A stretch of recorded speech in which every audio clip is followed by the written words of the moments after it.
From our studios in Vancouver, British Columbia, Canada, I'd like to welcome our viewers across the globe to the Platform Media International Political Arena Studio.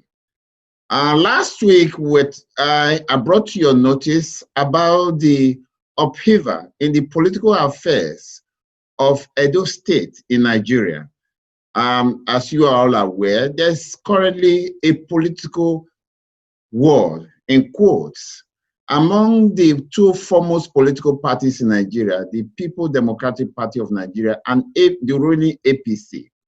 Let me give you a little bit of background about the whole scenario. The current governor of Edo State had his first tenure under the ruling APC, but because of some disagreement and later on he was disqualified from contesting under that party, he crossed over to the opposition, People Democratic Party.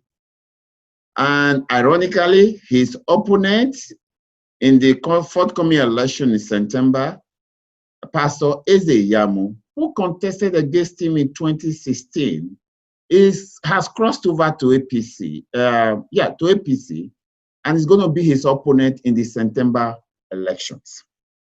Tonight, we are examining the political turf in Edo State because that has given a lot of you concerns.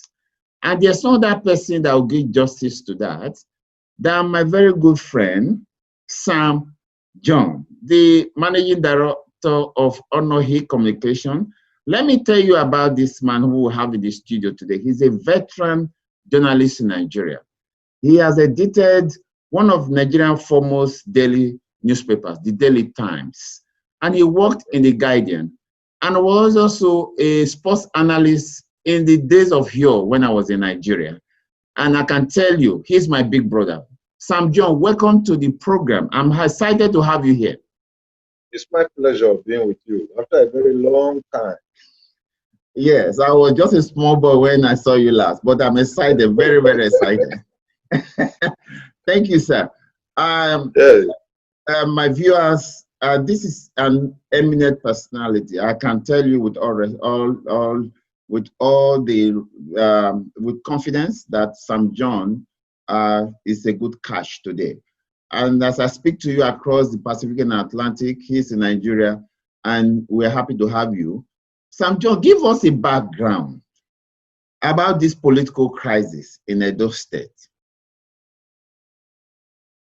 Well, from my own perspective, the way I'm looking, should I call it crisis? The struggle for the soul of Edo is a struggle for the good over evil. And no better person to represent these two other than Godwin Obaseki, the current governor, and Pastor Eze Yamu, on the other hand, who is struggling, who has been brought in, not struggling, he has been brought in by Adams Shomole to come and unseat a governor he had made. That's where the difference is coming from. And a lot of people are looking at it to say, why is this so? And the only thing you can tie to it is that Adams Oshomole wants to be the godfather in Edo politics. And when he was coming on the stage some 12 years ago, I mean Adam, he came as a humble man, as a man who couldn't hurt a fly, as a man who was on the side of the people. And Edo people trusted him and gave him the mandate. He did his first term, and he did his second term. Now, while he was campaigning for his first term, there was this word he used: say no to godfatherism. And that resonated with the people because, as it were then, Chief Tony Aneni, who was in the PDP, was regarded as a godfather, not only in Edo State, but in the politics of Nigeria. The Grenadiers who brought him are regarded, even up to today, as godfather. But when he came in, and somehow he came in with the help of this people. But the moment he got on the seat, he started abusing everybody. Even up to the former president of Nigeria, Goodluck Jonathan, who made sure that the political talk was free and fair, and that the election in Benin, voters votes counted. So he became the governor. The moment he got on the scene, he turned his back against everybody. And we said, okay, let's still give him the benefit of the doubt. He did his first term. The second term, he got it. And he brought in Godwin Obaseki, who was a political neophyte as well at that time. Since Godwin Obaseki came, he has shown interest in the welfare of the people. I am from Edo Central. In the 8 years of Adams Oshomole, there was no government presence in Edo Central. But since Godwin Obaseki came on the scene in the last 3.5 years, he has done a lot, not only in Esa Central, but in Edo Central, where he comes from, and even in the northern part of the state where Oshomole equally comes from. So when you view it, and University shows interest that he wants a second term, and Oshomole, who brought him at that time, campaigned for him, is not turning against him to say that the person that did not win in the election against Godwin, that's Pastor Eze Yamo, who incidentally was on the platform of the PDP at that time, should now be the preferred candidate. And I know people are saying, no, we are not human beings to be spoon-fed by one man who is not turning himself to be a godfather. That is the crux of the matter. John, let me show you something. Look at how you analyzed it. You just brought to the fore the unclear situation, the unstructured political terrain in Edo State. Mr. Chief Anthony Aneni of blessed memory was regarded as Mr. Fix-It. And the template of their political fixing is to fish out an unknown. You use your word, a neophyte, to become somebody, and that person becomes begin to pander to their whims and caprices. Okay, now that's correct. Yes. Now Godwin is saying no. Yeah, that's Godwin is saying no to Oshomole. That's why he fished out Obaseki. Yes. So, in a way, Obaseki was riding on a tiger. That's correct. Did he not know that the tiger will become hungry later on? The tiger certainly is hungry, but the tiger is not getting any food to eat. You understand? The thing is that the desperation that Oshomole has shown to control the political atmosphere of Edo State is overly too ambitious. And that cannot work in an enlightened society like Edo. Edo is not Lagos. And two, when he was bringing Godwin Obaseki, Oshomole swore that if Godwin Obaseki is elected as the governor, he will never look back at any time to direct how Godwin Obaseki governed.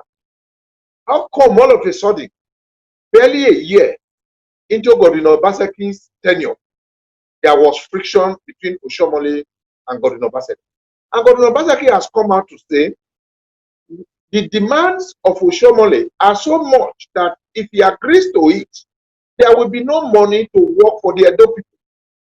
And he has shown us what he has been doing for the Edo people. And we like it. Instead of giving the money to one man, Oshomole, who now calls himself a godfather. Because that wasn't going to happen. That's why Oshomole swore that Godwin Obaseki must leave the seat.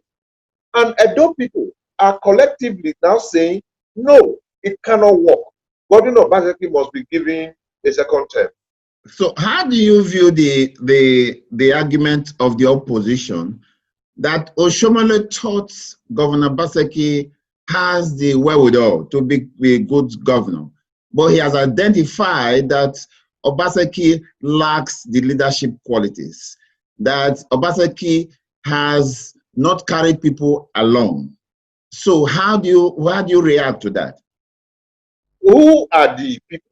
Is it not the Edo people that are now telling the same Obaseki, wherever you go to, we will go with you? What is it Oshomole? How did you what was your yardstick to measure that the Edo state is behind Obaseki? The political pulse in Edo, the political pulse is one way. You understand? Mm-hmm. Now, Godwin Obaseki has done so well in Edo South, where he comes from.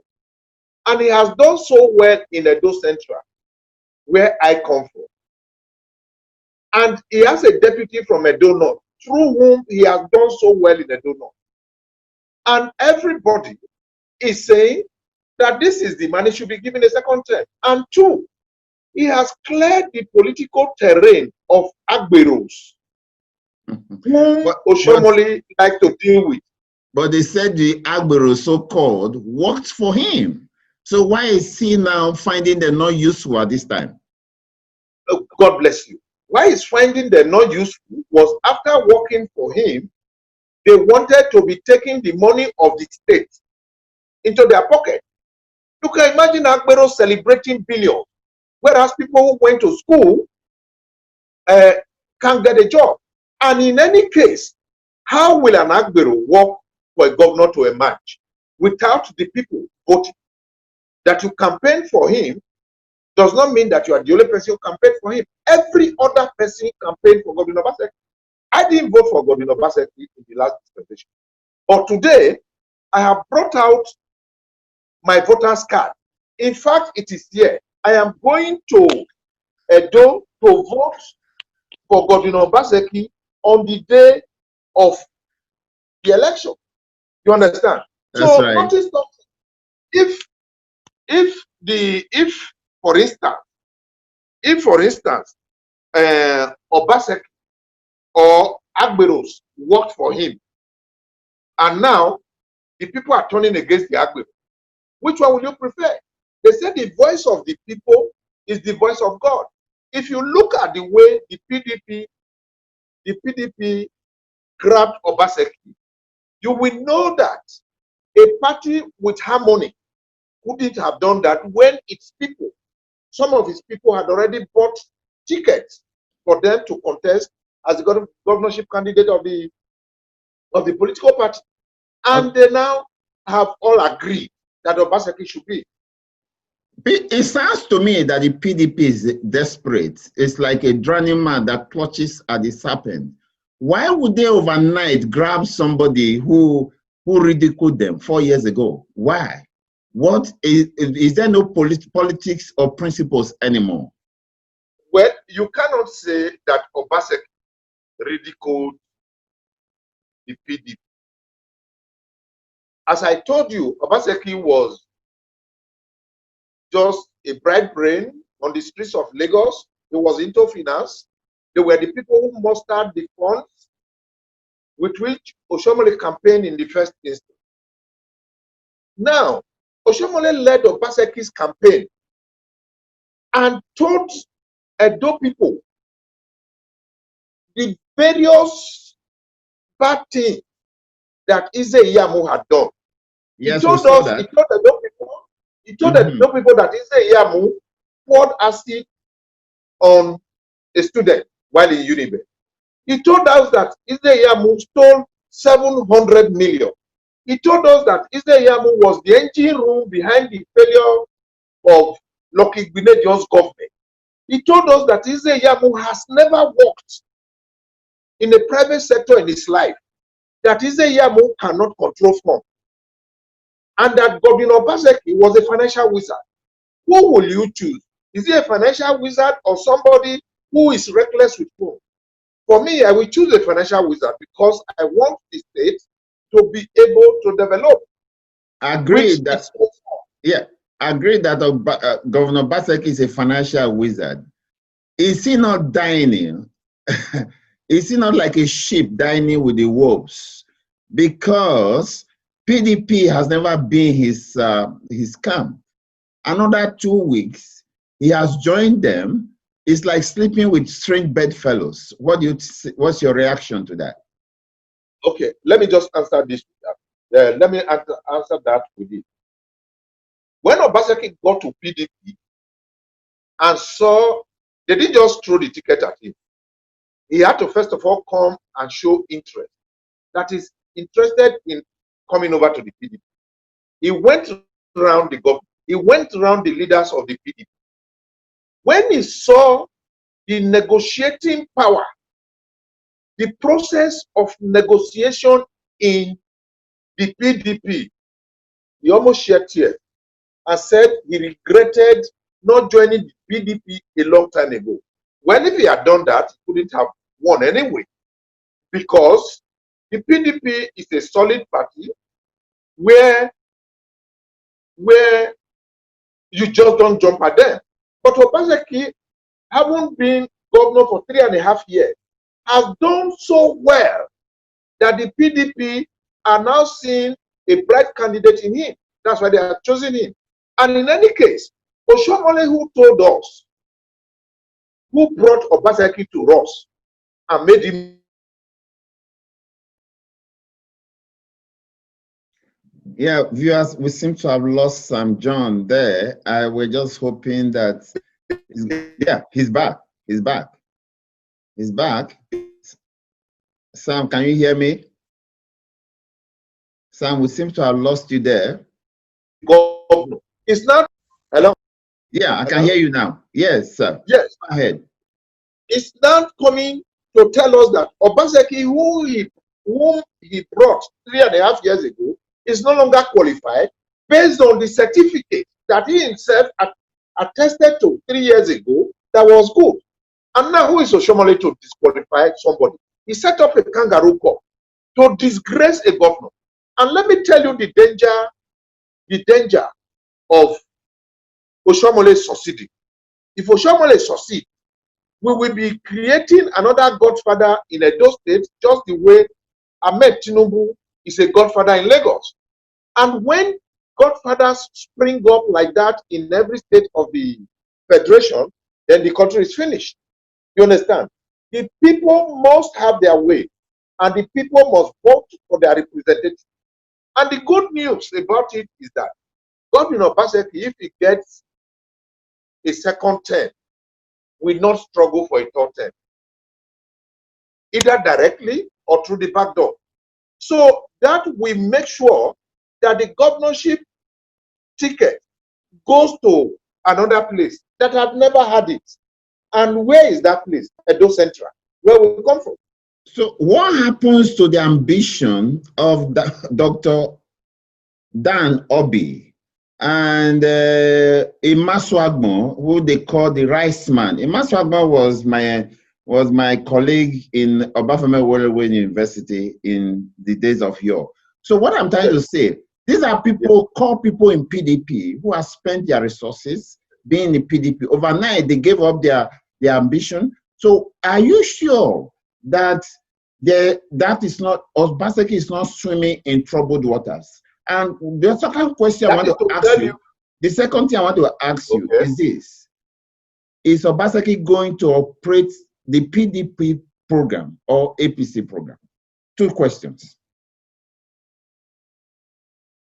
First of all, the Obaseki program, not Obaseki's program wasn't an APC program.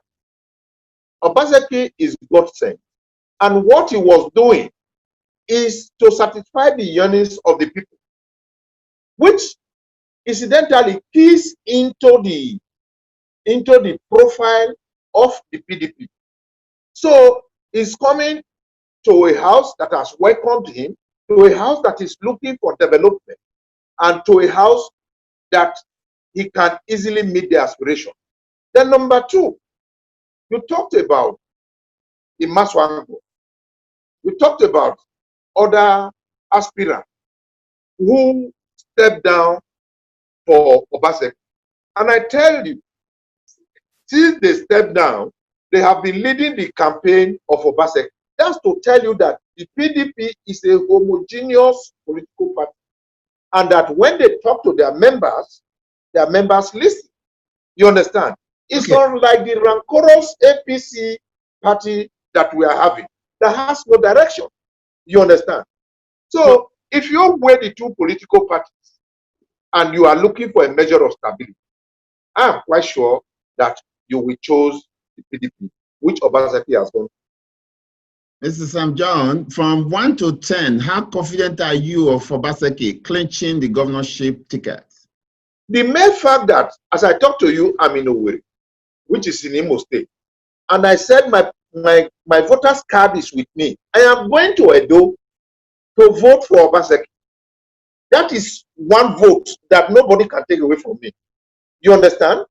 Plus the fact that I have some followers who listen to me. Obaseki, I'm so confident, except APC in their normal style. We want to sit down in Abuja and write result. But it's going to be resisted. It's going to be resisted in the sense that if the people say it is Obaseki, there is no one person that can say it is not Obaseki. You understand? And APC, I don't even see them as a party that can survive the current crisis they are in. If care is not taken, the lot of mistakes that they have made in even choosing Yamu is going to disqualify them. So let us see how it goes. But for me, I'm not campaigning for Obaseki nor demarketing APC. But I'm just telling you that where my heart has gone to now is for Obaseki. And among the two evils, Obaseki is a better one. So I deal with it. That describes it all, Mr. Sam John. It's like a protest vote. And no, it's a protest vote. We have to, you said it, or that we have two evils that Governor Obaseki is a lesser one. Yes, like you said, I just want to commend you for your confidence. I hope this confidence will transmit to voting for Obaseki. And if it does win, I hope everything pans out well. And I wish you the best of luck, sir. And I want to thank you for coming to the program and for coming to honor our invitation. And I hope, because we have a long way to go in September, I will still call upon you and to give us brief by bit account of what is going on in Edo State. We are interested in that. Like any politics that eliminates godfatherism is something that will be good for the people of Edo State. And I want to commend you for that. Viewers across the globe who are watching us, I have Sam John, the former editor of Daily Times, reporter of Guardian, the major newspapers in Nigeria. He has worked, and also a television analyst, and now a political analyst and managing director of Nohi Communications. I thank you for coming to the program. My regards to our colleagues in Nigeria.